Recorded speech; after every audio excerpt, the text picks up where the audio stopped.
Aloha, I'm Welzie, a fiberglass and resin artist out here in Maui, Hawaii. Oftentimes I get asked how I developed my style and where it came from. So I thought I'd make a little video today showing you how I paint in the studio, what tools I'm using, and kind of explain the process of how I developed my style. If you're an artist and you're wondering how to develop your style, I think this video might help you out, just kind of hear about the things that I did along the way that looking back, it's easy for me to see how that helped develop my style. I have over 20 years experience in the art world and I just have so much knowledge I want to share with you guys. Anything I can do to help you young artists out and stay inspired. And you know, once you get your style dialed in, it's really fun because it's kind of limitless once you know what you got to do already, and you can just start incorporating more fun stuff into your artwork. All right, let's do this. So every paint day starts out with kind of a basic sketch of the panels and whatever I have to paint out on the floor. I kind of like to know what I'm going to do ahead of time. That way I don't have to think too much about what piece is this, what was I trying to do. There we go. That's what we're doing today. Let's go upstairs. I can kind of really paint four things really well. Once I get into 5 and 6, one of them kind of just goes off track. So it's really important for me to go, okay, how many pieces am I painting? What am I going to do on them? And I can stay kind of focused on what I'm trying to achieve in that paint session. All right, so this one is a commission piece. We're gonna do like a medium blue on it. It's not gonna be too dark. It's not gonna be too light. It's like an adventures in Maui type map with a bunch of drawings of what the family does while they're here on Maui. So we can just kind of have fun, crazy movement going all the way through it. It's gonna have a lot of small pictures on it. So we'll see what happens with this one. This one's gonna have two ladies like going like shotgun and just psyching in the water. So tons of energy and tons of fun. So I'm gonna have like a bunch of like bam, bam, bam, bam, bam, big wave across this back. That's gonna work out good. I'm gonna do another school, those like yellow laughing fish. I'm gonna do just like 2 or 3 layers of just blue tint to give it a little depth. This is when we crank the music, get all psyched. It is probably the funnest part of the whole art process. If you can see here, I'm mixing up some ink. I use some pigments and some dyes to dye the resin the color I like. And I start out with my squeegee. It adds a thin layer of resin onto the art piece, and I'm able to kind of move it around in a loose way, kind of get a lot of movement out of it. The squeegee is what's used to laminate surfboard. The squeegee, the paintbrush, and the stir stick are kind of the 3 basic tools that we use when we're building surfboards. And the style was kind of developed by only having these couple tools, which kind of gives it a little more consistency in the artwork. It's very distinguishable. The squeegee is really cool because it can put on a really thin layer of resin, which allows me to work on top of it, create some really cool transparencies. I've done thousands and thousands of paintings, and that's how the style was developed. It's like muscle memory. It's how my arms are moving. I know how the squeegees work. I know how the paintbrushes work. Yep, you can see that right there. Look at that. So about in 2 minutes, that resin will be hard. I can kind of move on to the next layer. So this resin is a really fun medium. It's great because everything dries quick. I don't have to wait a long time in between putting down the next color, where if you're painting in oils or something, you know, it might be a while before you can put some more color down on your canvas. So it's really important to have multiple pieces going at a time. That way you can continue to work. You don't want to just work in 20-30 minute increments and then can't work for a while. I like to stay busy, keep going, keep putting paint down. When you're in the zone, you can stay there and paint as much as you possibly can. So your style is going to really kind of come from what tools you're using, your method of painting, where you're painting, how you're painting, why you're painting. All this stuff is going to come into factors. With my style, the illustrations you see on all the artwork, you know, they're really fast and whimsical and loose, and people go, oh, how'd that happen? Well, when I first started, I was working out in the dirt in the hot sun on Oahu's North Shore just cooking, and so I really didn't want to spend that much time outside drawing. So all my drawings were really quick, and I would just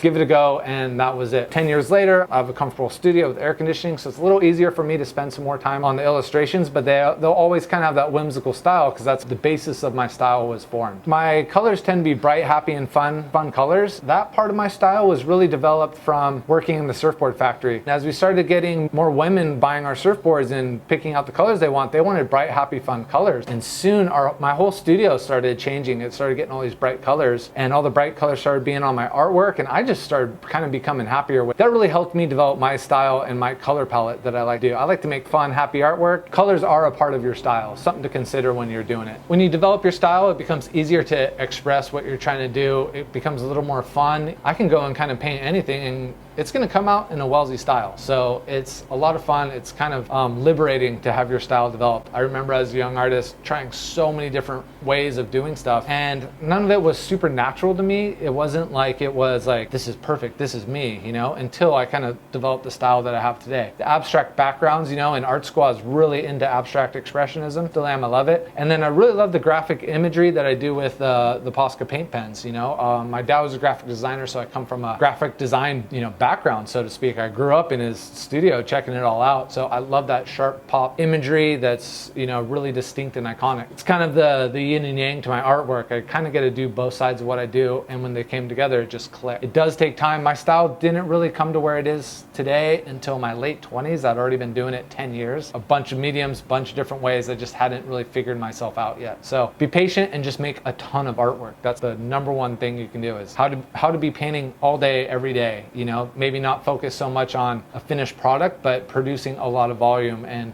feeling what feels good for you to make, what feels the most natural. What you have the most fun doing is going to be so important. If you don't like how long it's taking you to make a painting and you're not having fun with it, then that's not the style you want to go down. You want to go down where you're like, yes, this is awesome. This is so much fun. I just want to do more and more and more and more of it. So just something to consider in developing your style. So another way to develop your style and kind of help you along the way is, you know, the tools that you're going to use, what tools you're going to use, what mediums you're going to use. Are you painting on canvas? Are you painting on wood? Are you painting on houses? What are you painting on? Is it a source that you can do a bunch of? You know, like if you only paint on gold skulls, it's going to be really hard to paint a bunch of them because they're so expensive. So something to consider when you're starting out trying to develop your style is start working on some mediums that are really cheap and easy to do. You know, whether it's just paper, cardboard, or something, because you want volume. You want to paint, you know, 10 paintings a day for 100 days. If you do that, you're going to have a style at the end of that time. So something to consider is keeping your cost really low in that beginning stages of developing your style. That way you can do more of it. Another thing to consider too is when you're developing your style is getting it out to the people, whether it's doing a farmer's market, an art market, showing it online, doing group shows, all those ways. You don't want to spend a bunch of time developing a style, show it to people and they're like, this sucks, you know? So something to consider is you can go, oh, I think I found my style. Get out there and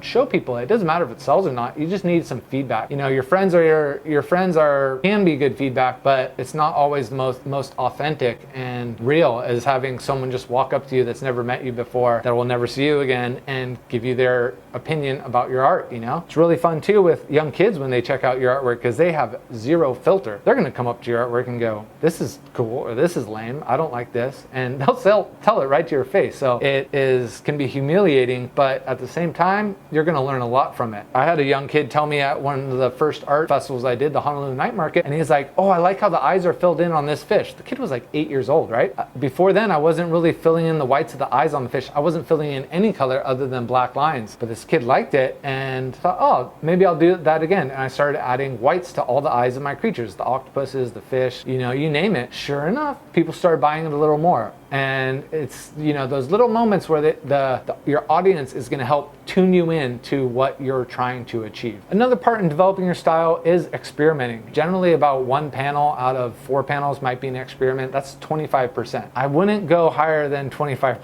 especially when you're starting. Maybe only do like 10 to 20%. Great to experiment, but you don't want to get in a cycle where all you're doing is experimenting. You don't want to run too many experiments at a time because you want to be able to pinpoint what you did on that experiment and why it's working. If all you're doing is experimenting, you are never developing your style. We're always going to want to experiment and grow, but it's just a matter of how much time you can spend doing it before you're just running around in circles. So in your elements of style, you want to think about your color, your line work, your consistent characteristics, repetition, and you know, how noticeable is it? Are people going to be able to see it and go, oh, that's your type of work, or that was definitely a Welzie, or it's even the best when someone sees someone else's work and thinks it's your own, you know, like, oh, that person's totally copying a Welzie or doing the Welzie style. Like, that's so flattering. So something to consider when you're developing your style is like, am I distinctly different from other people doing something, or is my style the same as someone else's? And if your style is the same as someone else's, you're gonna have a little harder time making yourself be different and stand out,